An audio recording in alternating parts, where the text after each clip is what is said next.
filósofo grego Platão descreveu a Atlântida pela primeira vez no ano 360 a.C. Eu não estava por lá, mas desde então as pessoas se apaixonam por esse continente perdido. O que aconteceu com esse continente? Como ele era? Eles comiam cheeseburger lá? Atlântida realmente existiu? Infelizmente, a resposta para essa última pergunta é provavelmente não. Ainda assim, pode haver alguma esperança, pois os geólogos tropeçam em continentes perdidos com mais frequência do que você imagina. Aqui estão 3 terras submersas que podem prender a sua atenção até que as sereias apareçam. Número 1. Grande Adria. Podemos começar com a mais recente descoberta submarina, um continente submerso perdido sob as águas do mar Mediterrâneo chamado de Grande Adria. E ele é muito mais antigo do que se diz que a Atlântida seja. Como você provavelmente se lembra do ensino fundamental, toda a massa terrestre da Terra já foi um único supercontinente maciço, conhecido como Pangeia. Cerca de 200 milhões de anos atrás, o continente se dividiu em 2. A metade norte, conhecida como Laurásia, se tornaria a Europa, Ásia e América do Norte. Os geólogos chamam a massa terrestre do sul de Gondwana, que acabaria se dividindo no que hoje conhecemos como África, América do Sul, Oceania e Antártica. Enquanto isso acontecia, alguns pedaços do que se tornaria a África decidiram pular do navio e voltar pelo caminho que vieram. O maior desses pedaços formaria um continente conhecido como Grande Adria, assim chamado por sua proximidade com o moderno Mar Adriático, entre o que hoje é a Itália e os Balcãs. Se você está imaginando uma vasta extensão de terra semelhante em tamanho à África ou ao menos à Austrália, convém diminuir um pouco as suas expectativas. A placa continental pode ter aproximadamente o tamanho da Groenlândia, a maior ilha do mundo, mas na verdade foi dividida em várias massas terrestres menores, semelhantes ao Caribe. A Grande Adria seria uma vasta coleção de ilhas e atóis de coral separados por mares tropicais rasos e quentes. É uma pena que a Grande Adria tenha afundado quase 200 milhões de anos antes de os primeiros proto-humanos caminharem pela Terra, mas tenho certeza de que os terópodes fizeram um bom uso dele. Infelizmente, para a indústria do turismo de dinossauros, Grande Adria não ficou por perto. A maior parte submergiu no manto da Terra após uma colisão com a Europa continental, pouco depois de sua formação. A maior parte das placas tectônicas submergiram sob a placa na qual fica a Europa, com os pedaços restantes sendo recolhidos pelo sul da Europa e pelo oeste da Ásia. Essa colisão tectônica deixou marcas duradouras na forma da Europa atual. A Cordilheira dos Apeninos, que percorre toda a extensão da bota da Itália, não existiria sem os últimos vestígios da Grande Adria rasparem no fundo dos Alpes. Outros restos acabariam se fundindo com as costas da Croácia, Grécia e Turquia, o que significa que ainda existem lugares onde você pode ficar em pé em um pedaço dessa massa de terra desaparecida. Encontrar essa massa de terra submersa não foi tarefa fácil e levou anos de pesquisa por geólogos de vários países. Veja, o sul da Europa é o que os especialistas chamam de uma bagunça. A propósito, isso não é uma piada. O Dr. Douwe van Ginsbergen, que liderou a equipe que fez essa descoberta, descreveu a região dizendo: "É simplesmente uma bagunça geológica. Tudo é curvado, quebrado e empilhado." Ele comparou a região com o Himalaia, que possui relativamente poucas linhas de falhas importantes que se estendem por toda a região. Enquanto isso, a Europa é uma bagunça de sistemas geológicos fragmentados. Foi somente através do uso de extensas pesquisas e de computadores de última geração que os pesquisadores puderam adivinhar como era a Grande Adria e também onde seus fragmentos foram parar. Os pesquisadores podem até conseguir adivinhar como será a região em um futuro distante. Além de fazer os geólogos salivar, localizar os fragmentos da Grande Adria também serve para um propósito mais prático.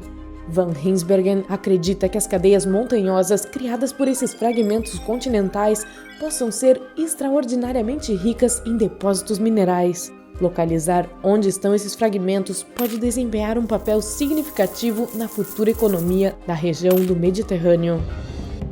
Número 2. Zelândia.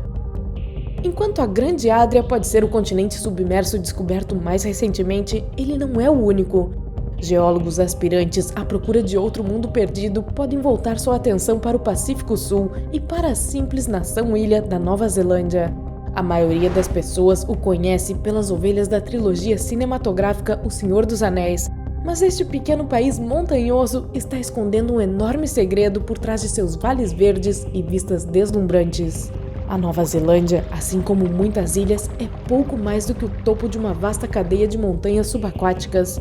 O que a diferencia dos outros grupos de ilhas é o continente submerso, que se estende em todas as direções a partir desses picos centrais. Conhecida como Zelândia, essa massa submersa afundou no Oceano Pacífico há relativamente pouco tempo, tendo submergido há apenas 23 milhões de anos. Acredita-se que a Zelândia tenha se separado da Austrália entre 60 e 85 milhões de anos atrás.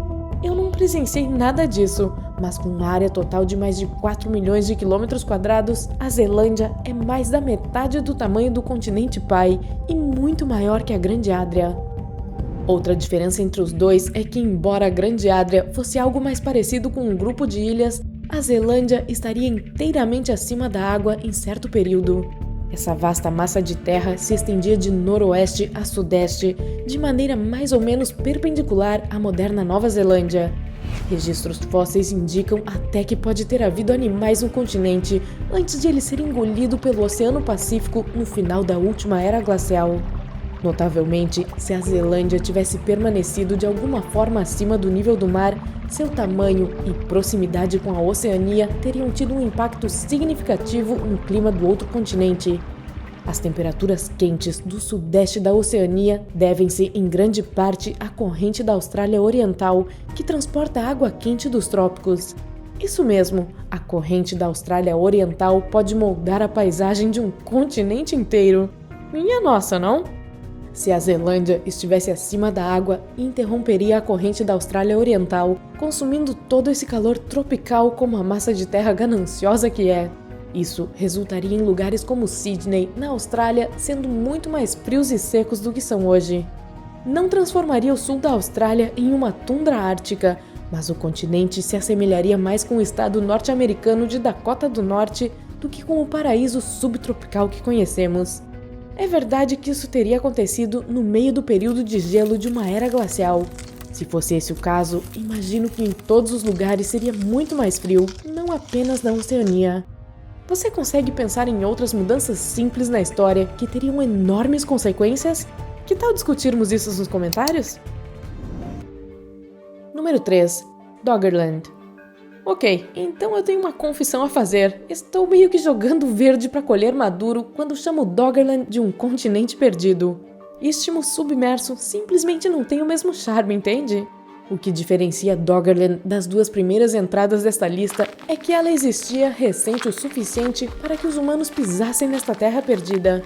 Estamos falando de milhares de anos em vez de milhões. Em sua maior extensão, no ano de 16.000 a.C., essa massa de terra se estendia da Dinamarca à França e chegava a se unir às Ilhas Britânicas.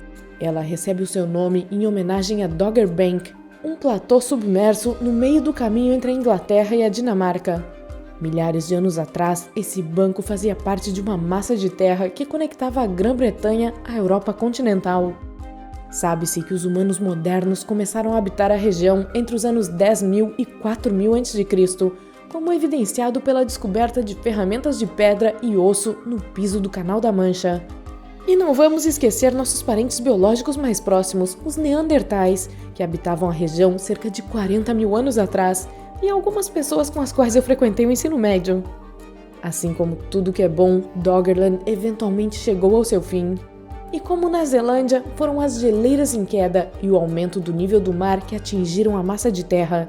Nesse caso, elas provavelmente foram ajudadas por um tsunami maciço, que acredita-se ter atingido a região por volta de 6.200 a.C., devorando grande parte da costa norte. O Dogger Bank conseguiu aguentar um pouco mais do que o resto do subcontinente, permanecendo acima da água até pelo menos o ano 5.000 a.C. Se há boas notícias para Doggerland, é que é provavelmente o continente mais conhecido nessa lista. Ele até mereceu menção em uma história do famoso autor britânico H.G. Wells, algo de que muitas massas de terra submersas não podem se gabar. E antes que alguém pergunte, não. Por incrível que pareça, não há evidências de que Doggerland tivesse um número incomum de cães. porém eu não estava por lá na época para conferir. Ei, se você aprendeu algo novo hoje, curta este vídeo e compartilhe com um amigo. E aqui estão alguns outros vídeos legais de que eu acho que você vai gostar. Basta clicar no vídeo da esquerda ou no da direita. E lembre-se, fique no lado incrível da vida.